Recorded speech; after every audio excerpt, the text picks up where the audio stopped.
अगर आपकी income business, freelancing या फिर मल्टीपल सोर्स से आती है, सो ITR 2 एंड ITR 3 आपके लिए ज़रूरी होता है।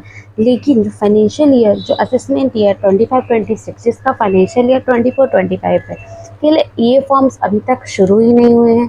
तो क्या गवर्नमेंट ने कोई इन्फॉर्मेशन दी है कि कब से शुरू होंगे? सो आज इस वीडियो में हम जानेंगे कि ITR फाइलिंग के पोर्टल पर इन फॉर्म्स की एग्जिट अवेलेबिलिटी कब से हो सकती है एंड किन किन लोगों को ये फॉर्म जो है भरना होता है, तो कैसे आप समय पे फाइलिंग कर सकते हैं बिना किसी प्रॉब्लम के। So hello guys, welcome back to my YouTube channel. तो आज का वीडियो में हम डिस्कस करेंगे जो ITR 2 एंड ITR 3 की फाइलिंग जो है कब शुरू होने वाली है, इंपॉर्टेंट डेट्स क्या रहने वाली होगी। क्योंकि इस ईयर जो ITR 1 एंड 4 भी बहुत देर से एक्टिव हुए थे, तो ITR 2 एंड 3 का भी जो है सबको वेट हो रहा है कि ये जो है वो कब एक्टिव होगी। तो इस वीडियो में हम डिटेल में देखेंगे, तो वीडियो का एंड तक ज़रूर देखें और वीडियो को शेयर करें, चैनल को सब्सक्राइब ज़रूर करें अगर आप फर्स्ट टाइम वीडियो देख रहे हैं, और बेल आइकन को भी ज़रूर प्रेस करें। तो आज हम क्या डिस्कस करेंगे, पहले हम वो टॉपिक देख लेते हैं। ITR 2 एंड ITR 3 की असेसमेंट है कि 25-26 की फाइलिंग कब शुरू होगी, कब जो है इनके फॉर्म्स ITR पे लाइव अवेलेबल होंगे, क्या मेजर चेंजेस आए हैं जिस वजह से जो ITR फॉर्म जो है वो डिले हो रहा है, और ये कब किस पे एप्लीकेबल होगा और क्यों इतना जो है वो डिले हो रहा है, लास्ट डेट कब है ITR फाइलिंग की, कब तक जो हम ITR को फाइल कर सकते हैं। तो वीडियो में आगे बढ़ते सबसे पहले देखिए ITR 2 एंड ITR 3 जो कब लाइव होगा। देखिए ITR 1 और 4 फॉर्म जो है लाइव हो चुके हैं, जैसा कि हम देख भी सकते हैं स्क्रीन पे आके। देखिए हम जाते हैं इनकम टैक्स के पोर्टल पे, जहाँ पे हमें जो है चीज़ें दिखती हैं। तो ये आपका जो है डैशबोर्ड होता है। इसी में अगर आप डाउनलोड्स में आएंगे, तो आप क्लियरली देख सकते हैं कि कॉमन यूटिलिटी ऑफलाइन फॉर्म भी ITR 1 और 4 का आ चुका है, जो कि कब आया था, 11 जून को आया था। और ITR 1 एंड ITR जो 4 है वो ऑनलाइन भी फाइल कर सकते हैं, बट ITR 2 एंड ITR 3 जो है वो अभी तक नहीं दिख रहा है।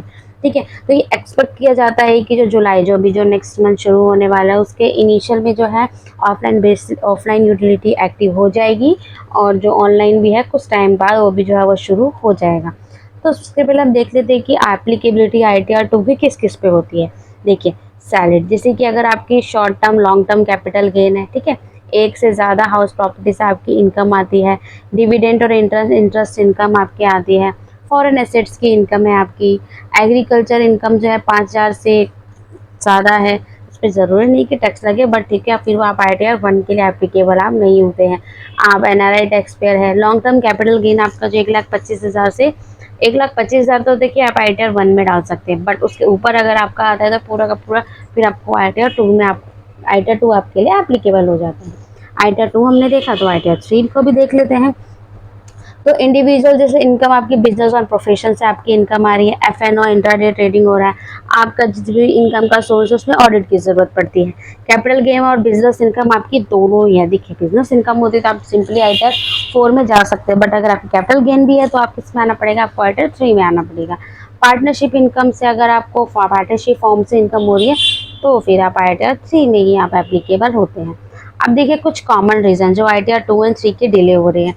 देखिए ITR 1 और 4 में भी इसी वजह से डिले हुआ था, क्योंकि काफ़ी सारे चेंजेस किए गए थे, फॉर्म को और ज़्यादा डिस्क्रिप्टिव बनाया गया था, इस वजह से वहाँ डिले हुआ था। तो सेम रीज़न लगभग यहाँ पे भी वैसा ही है। सबसे पहले तो कैपिटल सेक्शन की अगर हम बात करें, तो देखिए इसको 2 पार्ट्स में डिवाइड किया गया है, 23 जुलाई से पहले, 23 जुलाई के बाद। ठीक है, न्यू टैक्स रेट की अगर हम बात करें, तो शॉर्ट टर्म कैपिटल गेन क्या हो गया, 15% से लेकर 20% पे आ गया है, मतलब 15 की जगह उसमें 20% लगेगा। लॉन्ग टर्म कैपिटल गेन पे आपका 10 की जगह 12.5% लगेगा। इंडेक्सेशन कॉस्ट वो डिफरेंट होती है। ड्यूअल रिपोर्टिंग हो गई है, इक्विटी एंड प्रॉपर्टी की अलग अलग हो गई है। सेल वाले सेल की करेंगे, परचेज वाले परचेज की करेंगे। बायबैक लॉस में आपकी रिपोर्टिंग करनी है, तो आप अलाउड है, अगर आपका डिविडेंड इनकम अगर आप डिक्लेयर करेंगे अदर सोर्स में, वहाँ पे आप अपनी बायबैक की रिपोर्टिंग कर पाएंगे।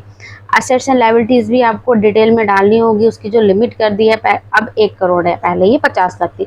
ये चीज़ें अपडेट की गई हैं।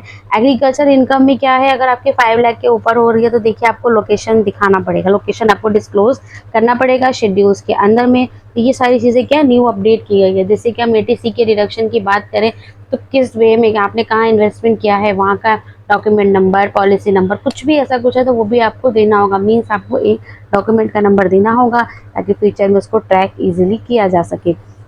उसके बाद है, अगर आप एनआरआई है तो आपको 10 जुरिडिक्शन रेसिडेंशियल स्टेटस भी आपको डिक्लेयर करना है। सारे सबके आपको सेक्शन वाइज दिए गए हैं, तो वैलिडेट आपको करते हुए जाना है। उसके बाद है क्लबिंग की इनकम है आपकी, तो पैन कार्ड, आधार कार्ड, मतलब क्लबिंग मतलब जैसे हस्बैंड वाइफ से क्लबिंग में इनकम होती है एक साथ में, तो उसमें जो है पैन कार्ड, आधार कार्ड, माइनर का सॉरी स्ट्रक्चर तरीके से आपको देना मैंडेटरी है। उसके बाद है कॉमन की चेंज, और भी क्या चीज़ें हुई है देखिए, ड्रॉप डाउन इस ऑप्शन को लाया गया। मीन्स अगर आप डिडक्शन ले रहे हैं एटीसी में, एटीडी में, एचआरए में, तो डेफिनेटली आपने कहीं इन्वेस्टमेंट किया होगा तो आपको डॉक्यूमेंट मिला होगा, तो हर एक डॉक्यूमेंट पे पॉलिसी है, तो पॉलिसी का नंबर होता है या फिर इन्वेस्टमेंट नंबर कुछ तो होता है जिससे इजीली ट्रैक किया जा सकता है, तो वो भी आपको जो है यहाँ पे सबमिशन उसका करना है। डिटेल में एलआईसी लिए तो एलआईसी का डिटेल देंगे, आपने ट्यूशन भरी तो ट्यूशन फीस की जो है रिसिप्ट देंगे, प्रिंसिपल की रीपेमेंट अगर रिक्वायर है, मीन्स आपका कोई लोन है उससे प्रिंसिपल कितना अमाउंट आपका पेमेंट करने को बचा हुआ है वो भी आपको यहाँ पे जो है एंट्री डालनी होगी, अगर आप लोन के लिए भी जो है लोन में भी डिडक्शन ले रहे हैं तो।